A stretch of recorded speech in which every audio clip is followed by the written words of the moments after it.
when did you hit that 106 and Park thing? Like that was, I think you cooked them. That was like, that was some years ago. For real? Yeah. And like, how did that come to be? Like, how did you put yourself into that arena? Because that, I'm telling you, you cooked whoever that Moon guy was. Yeah, we were watching it before they came. We watched it. Yeah, I was going into that like, I was impressed. I got to she bodied him. Because at first I seen the other things on your Instagram, but then I seen the other stuff. I'm like, damn, she been doing this for years. Then like, really trying to stamp yourself in the game and like tell people like, yo, I got bars. Yeah. That came about because like I have been watching 106 and Park BET for years. Like everybody, you know what I'm saying? They would tune in on Friday, watch Freestyle Friday. And so one day I was just at home and I was feeling really down, you know, because my brother was battling cancer at the time. And it was just like a very dark time. And it came on the TV and it was a commercial. And it was like, if you think you got what it takes to come up here and bring your bars, email us, hit us up. So I'm like, all right, I'm going to email them. I was not enthusiastic about it or optimistic or nothing. I just did it to be doing it. I was like, I'm just going to do it. Right. I know they're not going to contact me. Like, why?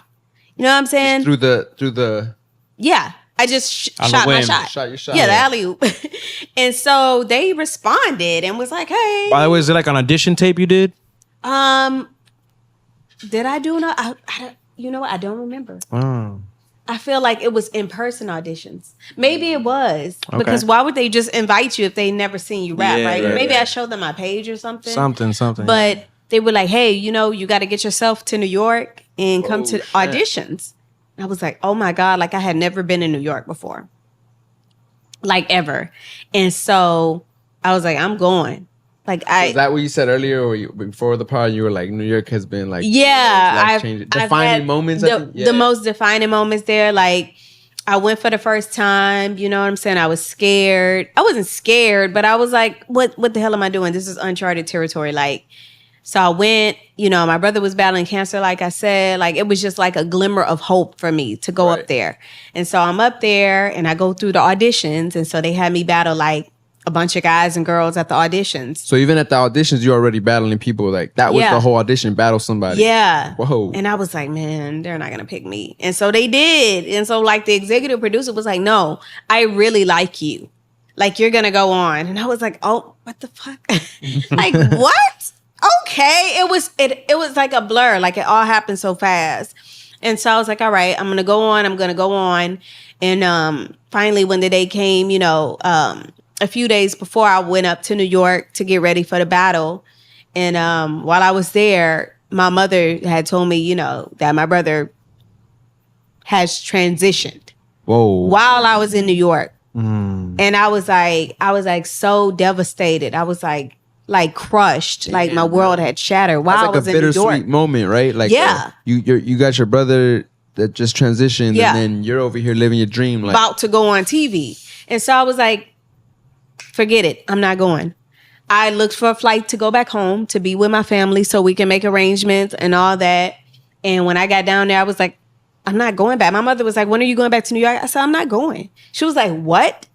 I said, I don't want to. And she was like, no, you have to go back because John would have wanted you to do that. Right. He was watching BET, waiting to see you. He knew you were going to be on there. Like, he don't watch BET. He only watched BET on Sunday because he like was a gospel head. But he was watching BET like every day, waiting on me. And so I actually went back, but I wasn't myself at all. Like, I was just like kind of fucked up. And so, you know, I did the battle and I actually lost my first battle.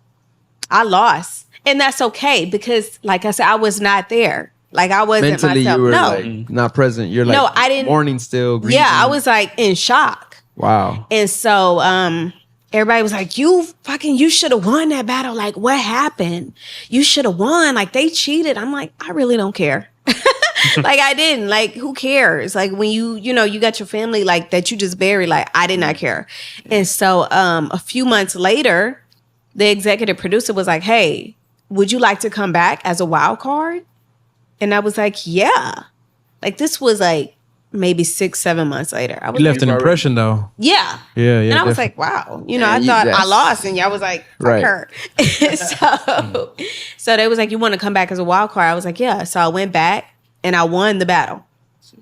I won the battle as a wild card. I won the next battle. Then I'm in the playoffs again, or whatever, the tournament.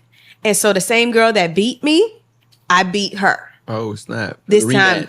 Yeah, it was a big deal too, because I was like, there's no way this bitch can beat me twice. Oh. No way. Excuse my French. But we was both from Texas. She was from Austin. I'm from Houston. Oh, it was a bigger beef. It was a what you call it? A showdown. Right. Definitely. She got the rival, basically. Yes. I was so nervous. Like, I think I took a shot of Patron at 8 a.m. So yeah, I was like, she cannot beat me this time. I will kill her. No, I'm playing. But I beat her. Lyrically. Yeah. Lyrically assassinate exactly. And then the next battle I won, and then I ended up in the semifinals. Like, I was this close to being in the championship. And so that's when I battled the guy Moon. Oh, so that's the one that they put on YouTube and everything. I think they were all on YouTube, and I think BET was just like getting them to take it down. Right. Yeah. Dang. That one was hard. I'm telling you. That was my best battle, actually. Really? Yeah, because like, I mean, I'm not going to lie. Like, a lot of people was giving me shit too. They was like, oh, Amy, why is she even on here? Like, I got a lot of love and I got a lot of Like, she got the boot before. Why is she coming back? Like, why? Yes. Oh my, it was crazy. Like, I had all these like thousands of people hitting my socials, just showing love and talking trash at the same time. So I felt like I had to prove myself in that battle with Moon. And when that happens, do you read the comments? Did I read? Yeah, back then. Do you read them now? Yeah. Are we talking about MySpace days? We're talking about no, it's like Twitter. Early Twitter days. Twitter, Facebook. Facebook. Yeah. Oh, okay. But back then I didn't have the skin that I have now. Back then I was letting some of that stuff get to me. You were talking back. You're like, man. Yeah, and I was a baby, so I was like, why are they talking all this shit? Like, I didn't understand. Like, people are just hateful like that or jealous or whatever. I didn't understand none of that. All that place. They wouldn't do that to your face either. Exactly. Yeah. And so, I mean, I had people that I actually knew from high school talking shit, and they didn't know that I saw it. But the thing is, I was trending on Twitter. I was a trending topic. Right. And I could see anytime somebody said my name, and I would see some people I actually knew. And I'd be like, damn. She not all that. I know her in second. I'm like, wow, what did I ever do to you? Right. Like, why are you okay? So, I learned. I learned. So now it's like, I see it differently. Like, when people spew that stuff online and stuff, I'm like, When you were doing these battles, like, what do you think about, like, creatively? Like, how you're going to destroy them with your bars? Do you look at their appearance? Mm-hmm. What are you looking for in order to, to break them down? You're just looking at anything that you can take and insult them with. Oh, okay. Anything. It doesn't even have to be true. And that's another reason, like, I don't do it like that, because to me, it's a toxic culture. Like, I like to just freestyle and kick it, have fun with it. That's what we do down in Houston. We just have fun, you know what I'm saying? We be in a circle. But the rap battle culture is like, I'm going to study you. I'm going to look at your pages, and I'm going to think of anything I can say. If I know that you have a girlfriend or a wife, I'm going to talk about her. If I know you have a kid, I might throw the kid in there. If you, I don't know, if you have braces, I'm going to talk about that. Like, any little thing. It kind of reminds me of like the comedian roast. Like comedians tend to do that when they roast each other, where like they got to study everything and then be like, all right, I'm gonna make fun of you. That's why I'm wondering how your creativity kicks in that moment. Yeah, when you're now have to, battle that person. Yeah, that's exactly right. Like, you got to just study them, and to me, I'm like, this person is not that interesting. Did you have to do that for the 106andPark? Everybody that you were studying everybody? Yeah. Basically, they tell you, okay, next week you're gonna battle. Oh, you're there prepping you already. Yeah, because it was a what was it? Like a bracket type? A bracket. Oh my God, thank you. Because it wasn't gonna come.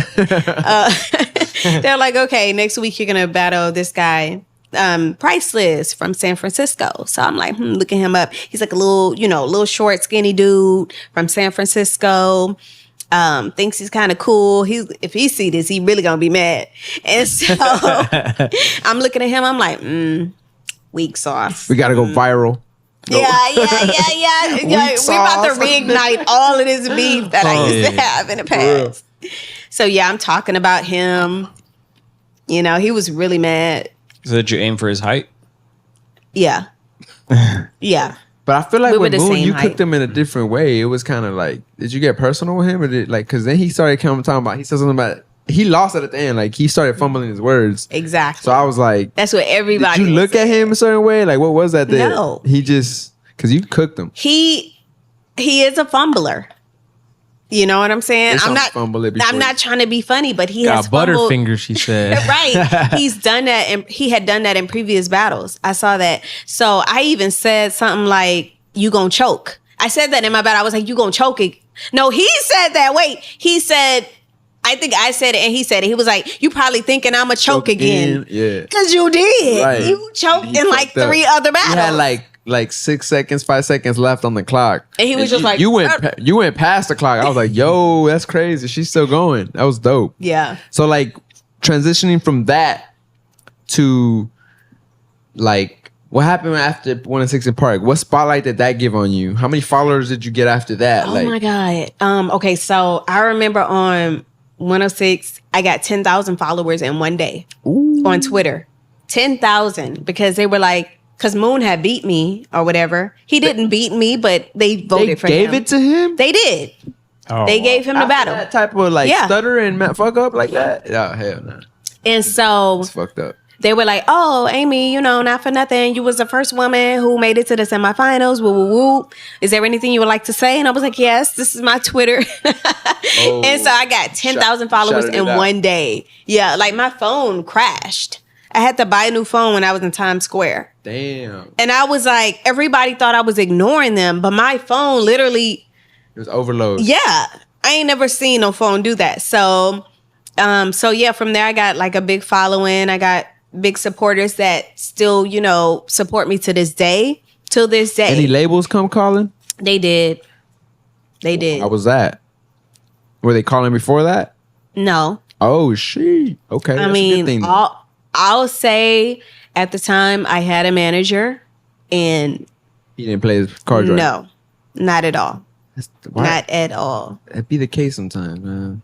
But you know what? I used to be upset about it, but I look at it and I know it's a blessing now because I feel like if I would have really just jumped off and popped off and made it with certain people around me, it would have just gone to shreds. That's what I think and that's what I believe. So it's probably better that you just steered it your own way. You know what I'm saying? Like, so you have a more solid group now compared to back then. Oh yeah.